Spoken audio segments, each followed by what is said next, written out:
성도 여러분, 우리가 대림절 첫 번째 주일을 이제 맞이했습니다. 이 대림절은 예수님의 오심과 다시 오심을 기다리는 절기입니다. 신앙이 깊어져야 하는 때이고요. 그리고 오시는 주님을 향하여 새로운 결단도 있어야 하는 때입니다. 우리 주님께서 부르시는 일상 속으로 나아가시고 내 삶의 리듬과 자세를 하나님께 맞추어가는 영신의 모든 지체들이 되시기를 기원합니다. 여러분, 오늘은 대림절을 맞이하면서 왕이 등장하는 때를 한번 떠올려 보는 것으로 말씀을 시작해 볼까 합니다. 왕이 등장할 때 그 앞쪽에는 누가 있을까요? 당연히 왕의 선발대가 있겠지요. 그리고 이 왕의 뒤에는 왕의 후발대가 뒤따릅니다. 최소한 양보를 한다고 해도 선발대는 반드시 있어야 되는 겁니다. 이런 의미에서 우리가 생각을 해보면 예수님보다 6개월 먼저 태어났던 세례 요한의 등장은 참으로 중요한 의미를 가지고 있는 것 같아요. 그의 탄생이 주께서 오심이 가까우시다는 신호였기 때문입니다. 그런데 여러분, 사실은 우리가 살아가고 있는 이 역사 무대 자체에 하나님께서 등장하실 것이다 라는 소식은 이 세례 요한보다도 훨씬 이전에, 그러니까 바벨론 포로에서 돌아올 무렵 이사야가 예언자로 활동하고 있던 주전 500년 무렵으로 돌아가야만 해요. 무슨 이야기인가 하면 이미 그때부터 하나님께서 우리 역사 가운데 나타나실 것이다 라는 소식을 예고하고 있었던 겁니다. 하나님께서는 때를 준비하고 계셨고 드디어 그 때를 세상에 나타내기 시작하셨습니다. 이사야 40장 1절부터 2절 중반절에 나오는 말씀인데요. 우리 같이 이 말씀 읽어보도록 하시지요. 너희의 하나님이 이르시되 너희는 위로하라. 내 백성을 위로하라. 너희는 예루살렘의 마음에 닿도록 말하며 그것에게 외치라. 그 노역의 때가 끝났고 그 죄악이 사함을 받았느니라. 고달팠던 70년 바벨론 포로 생활이 끝나가고 있다라는 그런 예고지요. 이 고통의 시대가 끝이 나고 하나님께서 주시는 위로와 평화의 시대가 이제 곧 열리게 될 것인데 바로 그때 하나님께서 한 가지 약속을 더 주셨던 것입니다. 그 위로와 평화의 시대에 하나님께서 직접 나타나시겠노라고 그렇게 예고를 주셨던 것이지요. 5절은 그래서 이렇게도 이어집니다. 여호와의 영광이 나타나고 모든 육체가 그것을 함께 보리라. 하나님께서 역사 속 사람들 가운데 친히 나타나신다라는 말씀은 당시 사람들에게는 그야말로 상상을 뛰어넘는 약속이었어요. 하나님께서 이 땅 가운데 어떤 모습으로 나타나실지는 몰랐지만 그 약속을 듣는 것만으로도 가슴이 뛰게 했던 사건이었다라는 그런 말씀입니다. 그리고 이 여호와의 나타나심을 위해서 선발대로 부름받은 사람들이 있었습니다. 그들은 하나님으로부터 이렇게 외치도록 소명을 받았던 것이지요. 너희의 하나님을 보라. 시온에도 이방에도 너희의 하나님을 보라고 외칠 선발대가 있었다라는 그런 말씀이에요. 이사야서 40장 9절에 나오는 말씀인데요. 우리 다 같이 한 번 더 읽어보도록 하겠습니다. 아름다운 소식을 시온에 전하는 자여, 너는 높은 산에 오르라. 아름다운 소식을 예루살렘에 전하는 자여, 너는 힘써 소리를 높이라. 두려워하지 말고 소리를 높여 유다의 성읍들에게 이르기를 너희의 하나님을 보라 하라. 이 말씀을 보니까 아주 분명하게 하나님께서는 너희의 하나님을 보라고 그렇게 외치라고 말씀하고 계시는 것입니다. 이 역사 속에 나타나시는 하나님, 그 하나님은 목자같이 양떼를 먹이시는 분이십니다. 어린 양을 그 품에 안으시는 분이십니다. 그리고 젖먹이는 암컷들을 온순하게 인도하시는 선한 목자가 되십니다. 오실 하나님, 나타나실 하나님은 그렇게 우리들 가운데 찾아와 주셨던 것이지요. 바로 예수 그리스도를 의미하는 것입니다. 여러분, 하나님께서 주셨던 이 약속은 결코 마르지 아니하고 결코 시들지도 않는다고 말씀하고 있지요. 오늘 6절은 그렇게 말씀합니다. 풀은 마르고 꽃은 시들어도 하나님의 말씀은 영원히 서리라. 이 말씀 속에 나오고 있는 풀은 모든 육체를 가리키고 꽃은 육체가 가질 수 있는 영광과 아름다움을 말해요. 그 당시에 세계를 제패했었던 바벨론과 페르시아를 의미하기도 했고요. 그리고 그 이후에 이어지게 될 세상의 제국들을 가리키기도 했습니다. 이 풀들이 마르고 이 꽃들이 시들어 버리겠지만 하나님의 말씀은 마르지도 않고 시들지도 않도록 하시겠노라고 그렇게 약속을 주셨던 것이지요. 이유가 무엇일까 생각해 보면 이렇게 말씀하시는 하나님이 영원하시기 때문입니다. 여러분, 이 약속의 말씀, 예수 그리스도께서 이 땅에 임하셨을 때 드디어 사람들은 빛을 보기 시작했어요. 그때까지는 하늘의 소리가 사라진 듯 그렇게 느낀 사람들도 있었을 것 같습니다. 그러나 사실은 그렇지가 않지요. 이 왕의 등장, 이것은 때를 조율하던 기간이 필요했던 것입니다. 그리고 때가 이르자 하나님께서는 세례 요한을 먼저 보내셨고 이 세례 요한을 통해서 오실 메시아를 우리들에게 알려주기 시작하셨던 겁니다. 그래서 여러분, 대림절 우리들의 기다림은 결코 막연하지 않은 겁니다. 오신 하나님의 은혜를 우리들이 이미 받았고 오실 하나님의 영광에도 우리들은 소망 중에 이미 참여하고 있기 때문이에요. 풀은 마르고 꽃은 시들어도 하나님의 영혼의 말씀, 언약의 말씀, 이것이 늘 우리들과 함께하고 있다는 것을 기억하시기를 바랍니다. 우리의 때에 임하시지 아니하시면 우리는 하늘에서 오실 주님을 다시 만나게 될 겁니다. 우리의 때에 임하신다면 우리들은 이 땅에서도 주님의 영광에 참여할 수 있게 될 거예요. 그러니 2023년 우리가 다시 맞은 이 대림절, 우리들의 기다림을 새롭게 하십시다. 소망 가운데 우리의 믿음도 새로워지도록 결단하시는 그런 예배의 시간이 되시기를 기원합니다. 오늘 우리가 봉독했었던 신약의 말씀은 바로 이 메시아를 위한 선발대로 태어났던 세례 요한에 대한 말씀이었지요. 이 세례 요한이 태어났을 때 중요한 문제가 하나 있었습니다. 아기의 이름을 무엇이라고 정하는가 하는 것이었어요. 유대인들의 관례대로라고 한다면 8일째 되는 날 당연히 사가랴라고 하는 그 부모님의 성을 쫓아야 했을 겁니다. 그런데 결과를 보니까 이 아이의 이름, 은혜라는 뜻을 가지고 있는 요한으로 정해졌어요. 그 가정을 살펴보니까 엘리사벳의 주장이 중요하게 반영이 되었던 것 같습니다. 처음에 친족들은 아기가 태어나니까 너무 기뻤지요. 그리고 아버지 이름을 따서 사가랴라고 이름을 지으면 좋겠다, 그렇게 의견도 주었습니다. 그렇지만 엘리사벳은 요한이라고 짓겠다, 이렇게 주장을 했고요. 그래서 친족들로부터 항의도 받았을 것만 같습니다. 이 친족들은 엘리사벳의 뜻이 아니고 아버지 사가랴의 뜻이 더 중요하다라는 듯 사가랴에게 물어보려고 몸을 돌렸어요. 그러자 사가랴 역시 서판에다가 요한이라고 그렇게 써주었지요. 그래서 친족들이 놀랐던 겁니다. 엘리사벳과 사가랴, 전통을 생각하지 않는다, 그렇게 생각을 했었던 것이지요.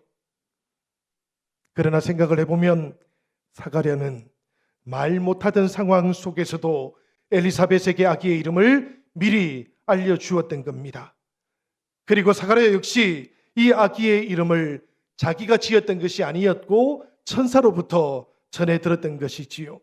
그러니까 하나님께서 알려주었던 이름을 이 아기에게 지어주었던 것입니다. 당연히 친족들은 그 놀라운 파격에 깜짝 놀랐습니다. 가족 성이 아니고 다른 이름을 택했던 이유도 알지를 못했어요. 그러나 사가랴는 그리고 엘리사벳은 달랐습니다. 그들은 사람의 뜻이 아니라 하나님의 뜻을 따랐고 하나님의 뜻을 따라 그 아기의 이름을 요한이라고 그렇게 지었어요. 이 아기가 하나님의 은혜의 선물이었다고 그렇게 고백했던 것이지요. 이 아기가 결코 자기 자신만을 위해서 세상에 태어났던 것이 아니라는 것을 깊이 인식하고 있었던 것입니다. 그래서 그 이름을 통해 이 부모님은 그들의 마음을 고백하기 시작했던 것이지요. 여러분, 이 대림절에는 우리들도 하나님 앞에 마음을 고백하는 시간을 가질 수 있으면 좋겠습니다. 하나님을 향하는 이 마음이 없다면 여러분, 모든 것들은 사실 형식적으로 바뀔 뿐이에요. 예배를 준비하는 마음이 새로워지시면 좋겠습니다. 새벽을 맞이하는 마음들도 새로워질 수 있으면 좋겠습니다. 그렇게 우리들의 마음이 달라지는 바로 그 자리에서부터 성탄의 새벽빛이 환하게 밝아오게 될 것을 믿으시기를 바랍니다. 사가랴, 엘리사벳, 그들은 그렇게 고백으로 아기의 이름을 요한이라고 지었고 이 아기 요한을 사적인 존재가 아니고 하나님의 공적인 무대 위에 그렇게 내어놓았던 것입니다. 생각해 보면 바로 이 지점에서 우리들은 사가랴로부터 그리고 엘리사벳으로부터 배워야 할 점을 발견하게 됩니다. 사실은 나이가 많아서 낳았던 자식 아니었습니까? 얼마나 애착이 갔겠어요. 가문, 집안의 안위를 위해서 아주 소중했던 그런 핏줄이라고 느꼈지 않겠습니까? 그런데 하나님을 향한 믿음을 가지고 그런 미련들을 훌훌 떨쳐버렸던 겁니다. 아기 이름 사가랴가 아니고 요한이라고 지은 데에는 바로 이런 엘리사벳과 사가랴의 신앙의 고백, 그 마음이 담겨져 있었던 것이지요. 저는 우리 영신의 부모님들이 자녀들을 위해 가지고 있는 애틋하고 간절한 마음을 자주 느낍니다.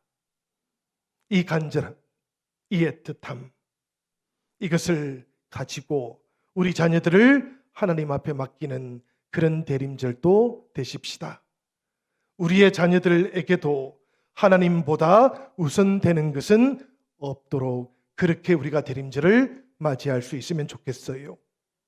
여러분, 사가랴, 엘리사벳의 마음 무엇이 이렇게 바뀔 수 있도록 했던 것일까요? 말씀을 통해 살펴보니까 사가랴는 하나님이 전해준 그 소식을 잠시 의심했습니다. 그러다가 10개월 동안 말 못하는 벙어리 신세가 되고 말았어요. 그런데 이 10개월간의 벙어리 기간이 사가랴에게는 아주 중요한 교훈의 시간이 되었던 것 같습니다. 10개월의 시간, 사가랴에게는 결코 빼앗긴 시간들이 아니었다라는 그런 말씀이에요. 믿음이 부족했던 아버지 사가랴가 이 기간 동안 하나님께서 역사하시는 손길을 강하게 체험할 수 있었던 겁니다. 또 그렇게 받은 아기였기에 결코 자기만의 아기일 수도 없다고 그렇게 고백을 했던 것이지요. 이 사가랴 고백과 결단이 참으로 놀랍고 그 결과는 더욱더 놀랍습니다. 사가랴가 주변의 모든 논란을 잠재우고 아기의 이름을 요한이라고 이름을 짓자마자 10달 동안 완고하게 닫혀져 있던 사가랴의 입이 그리고 혀가 일순간에 열리게 되었던 것이지요. 기쁨이 충만해졌고 하나님을 찬양하기 시작합니다. 그리고 사가랴는 마침내 하나님께서 주셨던 예언의 말씀을 선포하기 시작하지요. 64절과 67절에 나오는 말씀 제가 읽어보도록 하겠습니다.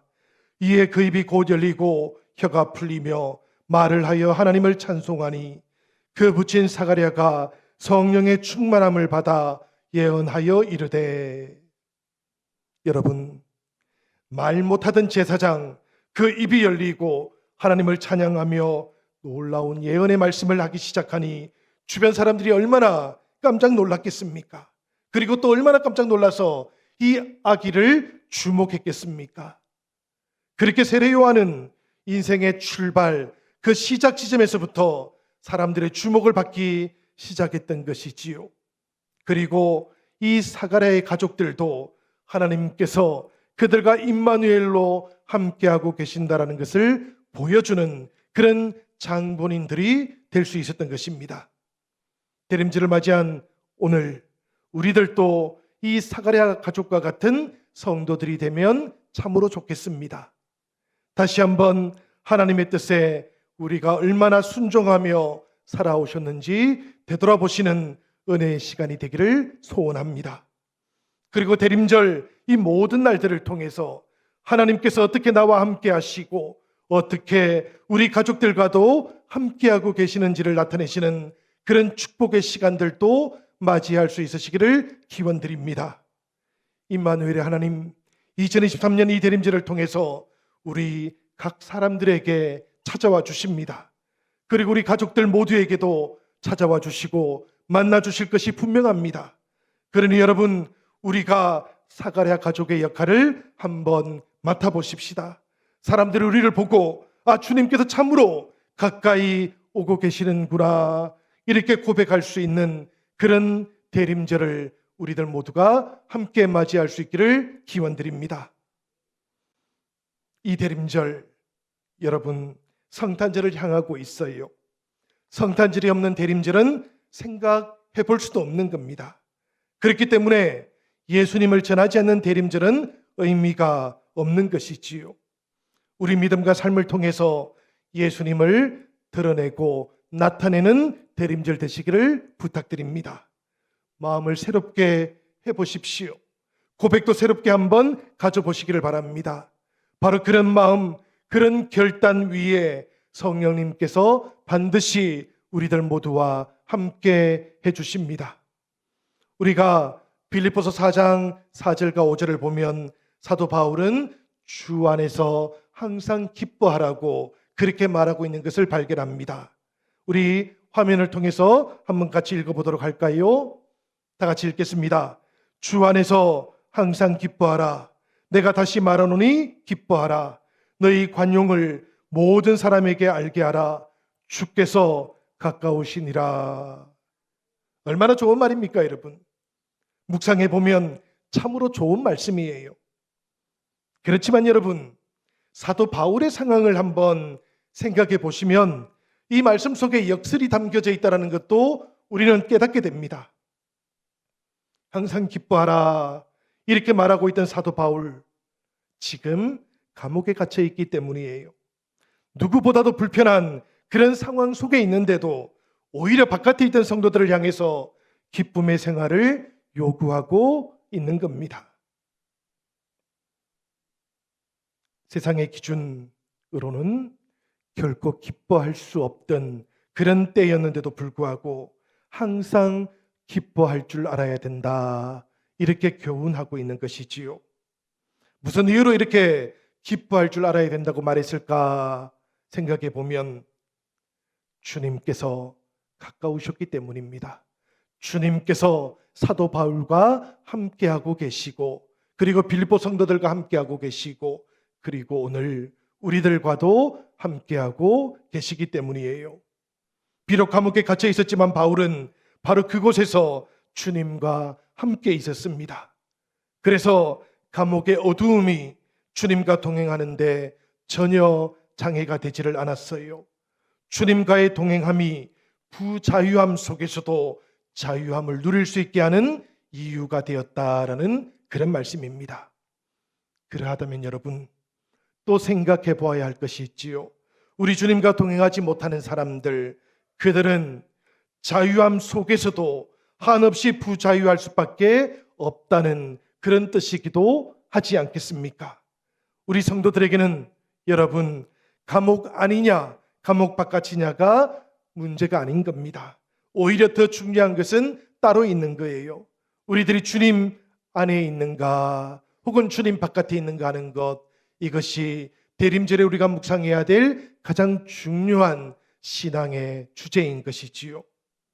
사가랴는 그리고 바울은 의심과 염려를 내려놓고 감사함으로 주님의 인도함을 받게 되었을 그때에 그리스도의 평강이 자기의 마음, 자기의 생각을 지켜주고 있다는 것을 체험할 수 있었습니다. 이 하나님의 평강이 흔들리기 쉬운 우리들의 생각에도, 우리들의 감정에도 찾아와 주시고 우리를 지켜주십니다. 그러니 여러분, 이 대림절 모든 날들 속에서 하나님을 더욱더 깊이 의지하시기를 바랍니다. 오늘은 대림절이 시작되는 첫날이지요. 우리들 마음을, 우리들 내면을 한번 돌아볼 수 있으면 좋겠습니다. 우리의 내면 얼마나 상처 입기 쉽습니까? 얼마나 연약합니까? 그런데 여러분, 바로 그렇기 때문에 우리들에게는 하나님의 평강도 필요한 겁니다. 오신 아기 예수님 성육신 하신 뜻을 그래서 우리가 기억해야 하는 것이지요. 그리고 왕으로 다시 오실 주님의 은혜와 소망도 우리들 마음속 깊은 곳에 우리가 모셔야 하는 겁니다. 바로 그때 주님 주시는 평강의 자리에 우리가 서 있을 수 있어요. 사가랴가 그 자리에 서 있었고 바울도 그 자리에 서 있었던 것처럼 당연히 이 대림절에는 우리들의 자리도 그 은혜의 자리에 함께 하고 있는 겁니다.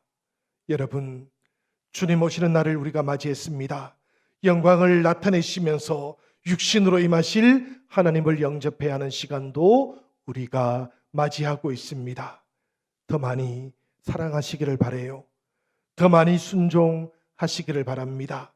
자기를 나타내시는 하나님의 은혜를 우리가 그 순종과 사랑 속에서 깨닫게 될 겁니다. 그리고 우리들도 이 사가랴의 가족들처럼 메시아 오시는 길을 온전히 예비하며 살아갈 수 있게 되실 것입니다. 여러분, 바로 여러분들 안에 그리고 여러분들 가족 속에 예수 그리스도의 사랑이 넘치고 주님 오시는 그 길이 활짝 넓어지는 그런 은혜와 그런 기적의 역사가 충만하게 나타나는 이 대림절 첫 번째 주일이 되시기를 우리 주님의 이름으로 간절히 축원합니다.